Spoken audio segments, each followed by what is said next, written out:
So let's take a look at one of the core army lists that came top at one of Warhammer 40k's most prestigious events, and see what happened in the fight for the top spot at the Las Vegas Open.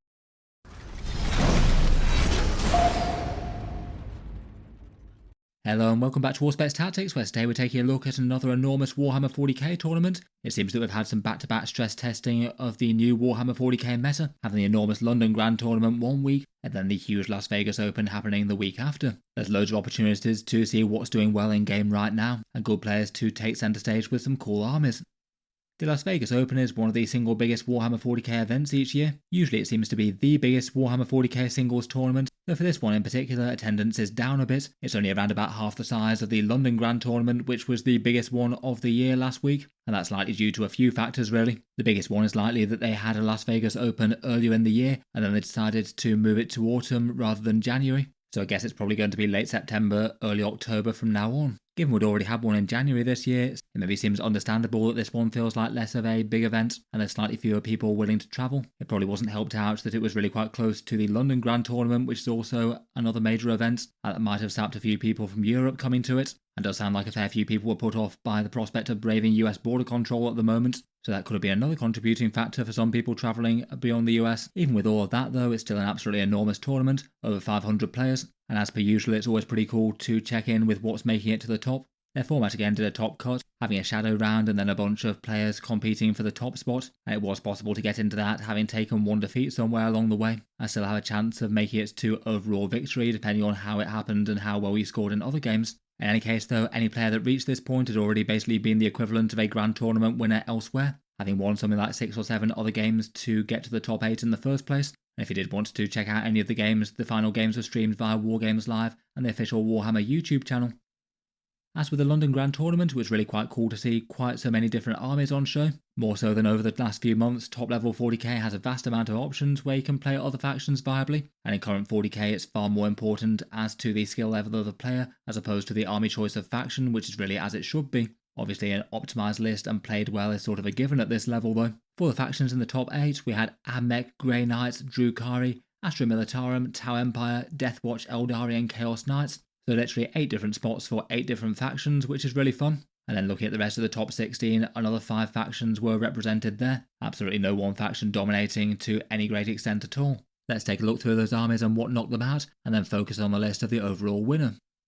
Taking a look through the top 8 list quickly, first up we had a Grey Knights Banishers list played by Donovan Salo. In general they've been the lesser played and less successful version of Grey Knights versus the Warpbane Task Force, though clearly not here, giving you a nice direct boost to melee, and basically the Mist of Dimos stratagem from the index. That's pretty big for taking units off the board and hiding them again. This one's a very different Grey Knight list to the vast majority of competitive ones at the moment. Just the one Grandmaster Dread Knight with the Sigil of the Hunt allowing you to reroll hit rolls of 1.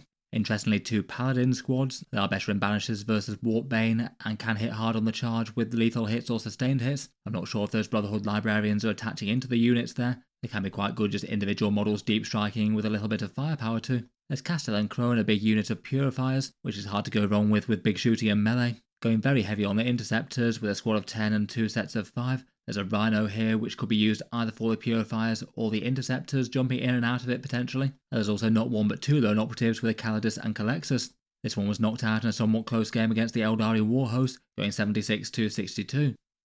Next up, we've got Admech Halo Screed Battleclade. Admech are having a great time of it right now, with Belisarius Call dishing out some big rerolls via Pseudo Oath of Moments, and Halo Screed providing some nice general purpose support, perhaps particularly for Cataphrons and Ruststalkers. This one's got a Manipulus with Sanctified Ordnance leading a unit of Cataphron Destroyers. They make far more sense now that Call can give them rerolls. They've gone heavy on the Sicarans with a squad of 10 Infiltrators and Ruststalkers, plus a smaller one of each.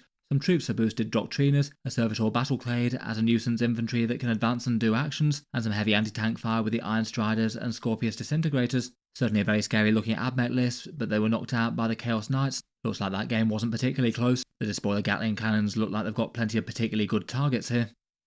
Then we had Drukhari with this Reaper's Wager list from Archon Skari himself. No surprise to see him on the top tables. Reaper's Wager gives you an inbuilt damage buff to the entire army, plus nice support for moving quickly and getting to melee safely and hitting hard when you get there, plus a couple of good enhancements. As seems common for Drukhari armies these days, there's a massive mix of units. A Scouting Archon who looks like he's joining some Kabbalite Warriors in a Venom potentially. I'm guessing Drazar is going with the Incubi in another. There's a Scouting Beastmaster, Lilith Hesperax and Witches, a lone Urian Rakarth, Mandrakes, Reavers and Hellions all good for secondary objectives and skirmishing with light stuff, a Kronos to farm some pain tokens, and fire support from some Scourges, a Ravager, and an allied Harlequin Voidweaver. He also has a Solitaire as well for a fast-moving lone operative. Lots of stuff going on, and a scary prospect to face, as such a great player with an awesome knowledge of the technical game. Seems that he was very narrowly knocked out to the Deathwatch list, in a tight game going 72 to 68.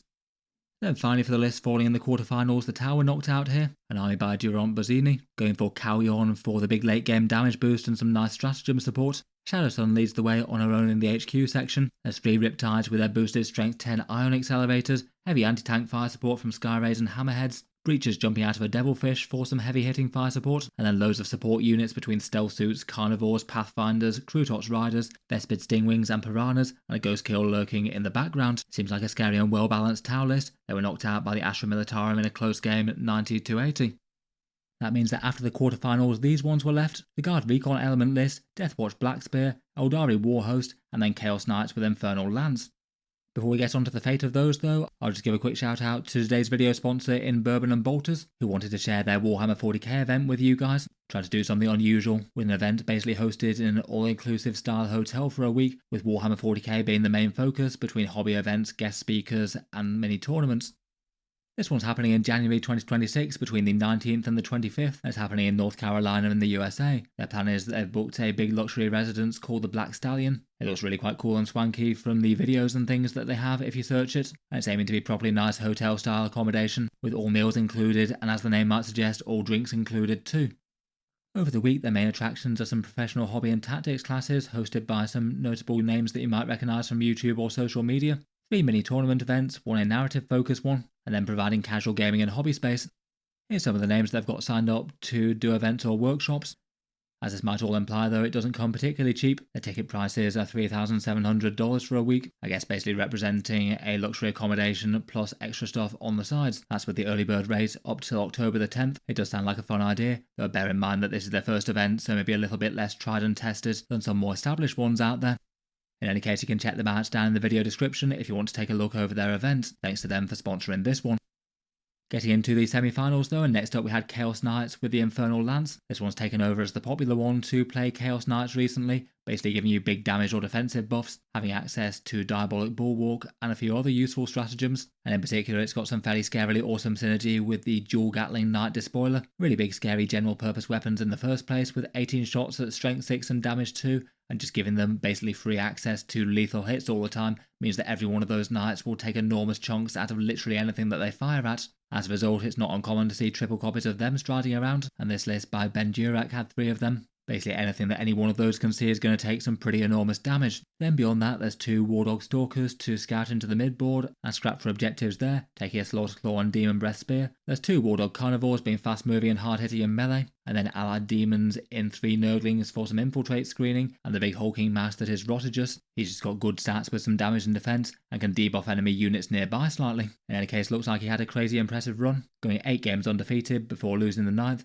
being knocked out by the Deathwatch in a fairly decisive 92-47. That doesn't feel too unexpected in that matchup. Feels like whichever side would get the first strikes in could do some pretty catastrophic damage to their opponent. Then we've got this Aeldari Warhost played by Folder Piles, the winner of Games Workshop's World Champions of Warhammer, taking the victory at that prestigious tournament with Adeptus Custodes. He was playing Aeldari Warhost, the Eldar having a fairly good time of it at the moment it seems by the numbers, and Warhost being the one that doubles down on all their movement tricks, easy access to battle focus, some nice general supporting stratagems with standard Eldar things like falling back and shoot and -1 to hit, and able to do the trick with jumping things in and out of a Wave Serpent too, which is a staple of them in the Aspect host. His list feels like a pretty typical Eldari one besides just 1 or 2 units. There's Eldrad Ulthuan on his own, rustling up some command points, Fugan with a great big unit of fire dragons jumping in and out of that Wave Serpent and deleting things and remaining safe, Janezar rushing up the board with some Howling Banshees, Lycus warping forward with some Powerblade Warp Spiders to get the first strike on something, 2 more regular units of Warp Spiders with ranged weapons, and 3 sets of 5 Swooping Hawks, both pretty good at messing up enemy infantry and doing a bit of objective work while they do so, 5 Rangers as expendable infiltrators, and 2 sets of 5 Corsair Void Reavers, expendable units to push to the midboard. The most interesting combo I think is Morgan Ra, a small unit of Dart Reapers. It looks like they might have been hitching a ride in that Falcon Grav tank, Morgan Ra bringing some solid anti-infantry style shooting and maybe a little bit of splash damage, mortal wounds, as well as having a bit of melee threat if it's needed. Again, this had a massively impressive track record, going 8 undefeated and only losing in the semi-finals, being beaten in really quite a narrow victory by the Astra Militarum, 91-85. So that leaves us with 2, with the Astra Militarum Recon element and Deathwatch Blackspear. Really quite fun to see, as neither of these are particularly widely played armies. The few people taking Deathwatch to tournaments at the moment have been doing kind of well since the balance pass, but they still have an absolutely tiny player base, while Recon element lists have been doing pretty great by the numbers on the competitive scene. Again, it's quite a niche build for guard, taking a lot of skill and knowledge of the technical aspects of the game to play well. Out of the 2 in the final though, it seems to have been the Recon element, played by Wesley St. Hines aka Nemo, that ultimately came out on top and won the enormous tournament. Let's take a look at the list and a few of the things that the units can do. The detachment being used as Recon element, and as mentioned this one's a much lesser played version of Astra Militarum. Most people are either using the Combined Arms Regiment with some big direct damage buffs, or the Hammer of the Emperor and focusing on tank spam. The Recon element is a bit of an unusual one, focusing on Horde Guard, and for the majority of its primary bonuses, it really tries to focus on just keeping your guys alive and making them frustrating to deal with, which can be quite a big deal if you've already got quite a stat check with the sheer number of bodies that you have on the table anyway. For a few of the major things it can do, the core rule is Master of Camouflage, meaning that you should usually have +1 to your saving throw against shooting. You basically always count as getting cover, and if you already had cover from another source, then you get to add +1 to the save as well, meaning that even 5+ save guardsmen should be hard to take down in cover, and even more so if they take the order that can give you a further +1. Then in particular for the stratagem section, a couple really stick out. There's a big 6 inches reactive move for a platoon unit when an enemy moves within 9, that can easily save the lives of really quite big squads. And there's a -2 to charge with a Tanglefoot grenade, which again potentially could be absolutely enormous and save a squad if the opponent's charging them with something scary. Otherwise there's 1 to make a squad tougher, and until it's dealt with you're -1 to hit. If you know exactly where your opponent wants to put reserves, you could prevent it for a turn. Precision for a platoon unit, and then a return to reserves for a mounted or walker unit within 10 inches of an edge. Going through the list of Mr. Nemo, this one's always going to focus pretty heavily on the platoon units, and at the core of the army there's Cadian shock troops, 4 big squads of them, 3 of them led by Cadian Castellans, and 1 of them by Ursula Creed, 3 of those joined by command squads on top of that, so they've got the extra order and the Vox that can allow you to broadcast things further. I'm sure that Ursula Creed would have been paired with one of those to make hers go further. That's almost 100 guardsmen on the board straight out, and there's certainly far more. For frontline platoon infantry with some special weapons, the Cadian squads are quite significantly cheaper than the Death Corps now. They're 120 points for 20 of them rather than 145. That gets you 20 bodies with lasguns plus a few special weapons that look like, to keep games to time, the lasguns were often skipped for firing them, just literally for the amount of time their attack sequences would take to resolve. They're good support for the objective game as well. Sticky objectives puts extra pressure on the opponent to be able to take points, or gives you more options to move on or screen better. Leading 3 of the squads are Cadian Castellans. They'll give you built-in orders to the units for moving faster, +1 to hit, or extra defense. They give you a damage buff for sustained hits 1, and could make a Cadian squad surprisingly shooty between that, a +1 to hit, and perhaps even have the option to precision out a commander. He gets a power fist for a few attacks when the opponent engages them in melee, and allowing the squad to fall back and shoot can be quite a big deal as well, as you could potentially shut up quite a lot of guard firepower, just literally by tagging them in close combat if you had a mind to. Ursula Creed gives you more orders, 1 discounted stratagem within 12 inches, which is nice, and she allows her units to be affected by 2 orders at the same time, so you could both be faster and tougher. And then it seems that 3 out of the 4 of those were supported by Cadian command squads. While on objective markers you gain the benefit of cover, so that'll give you the boosted detachment rule. They can be used to broadcast their orders to other things up to 24 inches away alongside the commander in the unit, and give you a bit of regeneration with the med pack, punishing opponents for half killing the unit. The squad's already got loads of OC, but with the regimental standard here as well, you'll have to kill just about every one of them, otherwise you're just going to have obscene amounts of OC on objectives. As if that weren't enough though, there's far more infantry here. 2 squads of 20 strong Death Corps Kriegsmen, similar sort of infantry squads taking multi-guns, plasma guns and Vox casters, then 4 squads of 10 of them, and given that they come cheaper in that smaller amount, and 2 squads of the scouting Catachan jungle fighters. With just the ones listed here so far, that's now up to around 200 bodies, quite a lot of time pressure to play at a tournament where you absolutely have to go to time. As mentioned, the Death Corps pay a premium for their big datasheets, but they do have some advantages. They get a bit more dangerous as they take casualties with potentially a +1 to hit, and even a +1 to wound, which can be quite nice on a last few special weapons. The other major advantage is being able to bounce back in quite a big way. There's 2 med packs in the unit, and that allows you to regenerate D3+1 models per turn. potentially quite a big deal in the command phase before scoring as well. Again, they have some special weapons, and while damage output isn't their biggest thing, they can have a surprising amount of threat if the opponent underestimates them, particularly against sort of medium infantry kind of targets. The Catachans tend to be a staple of a lot of guard lists, being a cheap infantry squad with a couple of flamers and they can scout 6-inch forwards. That's quite nice for board control and making them be the first wave forward, taking objectives, scoring some points early and forcing the opponent to deal with them due to how much OC they have. The flamers can still threaten light infantry a little, and between all these infantry you've got several waves worth of bodies to throw in and just try and swamp the mid-board objectives turn after turn, or very guard and throwing men into the meat grinder. Then a whole bunch of the detachment synergies can be used on mounted units as well, and there's two fairly scary squads of Attilan Rough Riders. They're a bit more investment at 120 points each, and take the model count up to around 220 models so far. The Rough Riders are quite a genuinely serious damage threat. They move 12 inches, so can go quite fast in the first place, potentially a 15-inch movement if you give them move, and then they're hunting lancers, hit with a whole bunch of strength 9, AP 4 and damage D6 attacks with the lance keyword, so a pretty reasonable chance to one-round a battle tank there. Getting better if they don't have to use move, and you can give them weapon skill 2+ if you like. They might be just a tiny bit sturdier in this detachment, though are still likely to catch the vast majority of any sort of heavy fire, and they could use the return to reserve stratagem. I noticed that one was used in the last game, keeping a block of them off the table that could potentially strike somewhere from an unexpected quarter in turns 4 and 5. Having these around means that opponents' units can't just push forward without some respect for the guard, as in really tough stuff might have some big chunks taken out of it. Then finally there's a couple of support units. Gaunt's ghosts were already great and got cheaper in the last balance update, having their lone operative protection and the chance to return to reserve. And then there's one lonely scout sentinel being the only vehicle in the list, armed with a las cannon to maybe do something occasionally against something tough. Gaunt's ghosts feel like they're in borderline auto-include territory after a points cut to an already good unit. They've just got loads of things they can do for the guard. The most easy and obvious one is just bounce on off the table, doing secondary objectives from a place of safety, being lone operatives. While they do that, they could issue orders, do a bit of damage at range, fights first in melee if they do get charged there, and are at least a little hard to kill compared with most lone operatives out there, having an entire squad full of multi-wound models with stealth, and they always count as being in cover, which has extra value in this detachment. Reactive moves would also be another way to unexpectedly keep them safe. As a result, they're near enough impossible to go wrong with in just about any guard list. Finally, the Scout Sentinel is a nice cheap support vehicle. It's really quite tough for the cheap cost. If there's something that needs focusing down, it could add a small firepower boost and chip in with its las cannon and a hunter-killer missile. And in this detachment, it could be one to return to reserves as well, giving you an option for a nice placeholder unit to come in from strategic reserve late game and do some objectives. It could be another first wave option to scout forward as well pretty viably.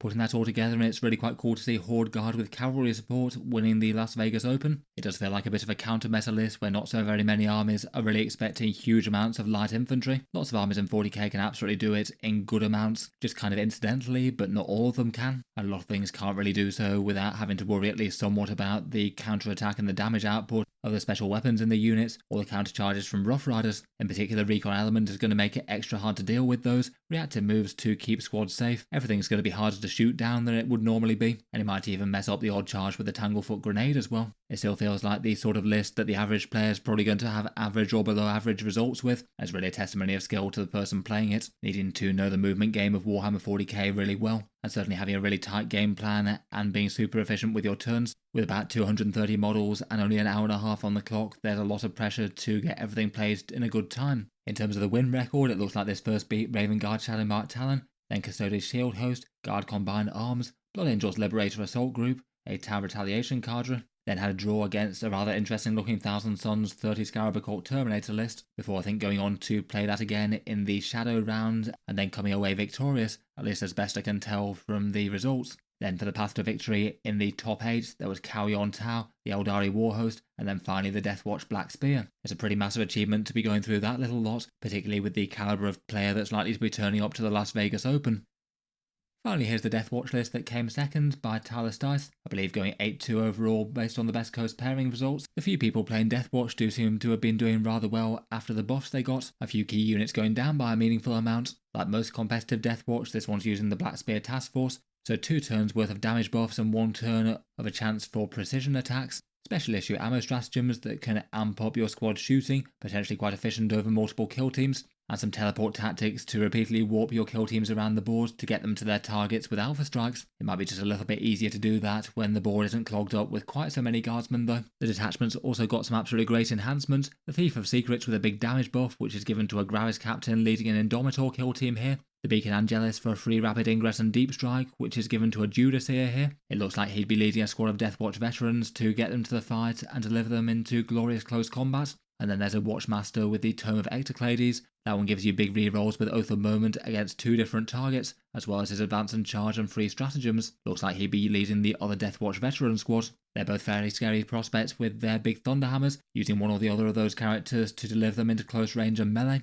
Then there's 2 enormous chunky Indomitor kill teams that got cheaper. They're the 3 wound Gravis type with max Flamestorms and Eradicators within the squads. They get +2 strength against targets and are quite nice with the special issue ammunition stratagems. Then there's 2 squads of Deathwatch Terminators. They take Cyclone missile launchers and then 2 Terminators tanking for them with hammer and shield. There's a Stormspeeder Thunderstrike to give you +1 to wound against 1 target. Very nasty for the Indomitor shooting in particular, but useful enough for the Terminators as well. And then there's some good Space Marine objective support, a cheap squad of Vanguard veterans for skirmishing and secondaries and things, intercessors for sticky objectives, and cursors to mark targets for a +1 to hit and being a cheap scout unit, and then a squad of infiltrators 4 to 9 deep strike, and they could actually infiltrate as well, Deathwatch having a bit more use for that given that they can't take scouts. Again, this one took down some seriously powerful lists, including the Chaos Knights that we saw earlier. It seems that the last game against Guard wasn't particularly close though, ending 96 to 44. It does seem that that was quite a bad matchup for the Deathwatch. Quite a lot of units that might have the chance to trade down against any of those Guard infantry blocks and still not be absolutely certain of killing them with the Recon element buffs, having loads of board control to prevent them deep striking where they want to, and being good targets for the Guard in return to take down with special weapons. In any case, really cool to see all the armies that made it to the very top. Feel free to let me know any other insights or interesting takeaways from watching the games. I look forward to any other thoughts or insights on the army list down in the comments below. That's about it for this one. A big thank you to the people at the Bourbon and Bolters event for sponsoring the video. As mentioned in the segment earlier, if you did want to check them out for a luxury style Warhammer 40k retreat stay thing, you can find them links down in the video description. If you'd like to see more like this, then feel free to subscribe to Auspex Tactics. I'll certainly keep the regular 40k videos coming, with new ones out just about every day. If you've been enjoying the videos on the channel, Auspex Tactics does have a Patreon page as well. You can find that linked in the video description below. Channel patrons do get a few advantages, seeing occasional videos early, regular votes to see what sort of things come next on the channel, and automatic entry into the regular prize giveaways with a chance to win some big model kits each month. If any of that sounds good to you or you'd just like to help support, the link's down in the video description. In any case, a massive thank you for listening, and I'll hope to see you guys next time.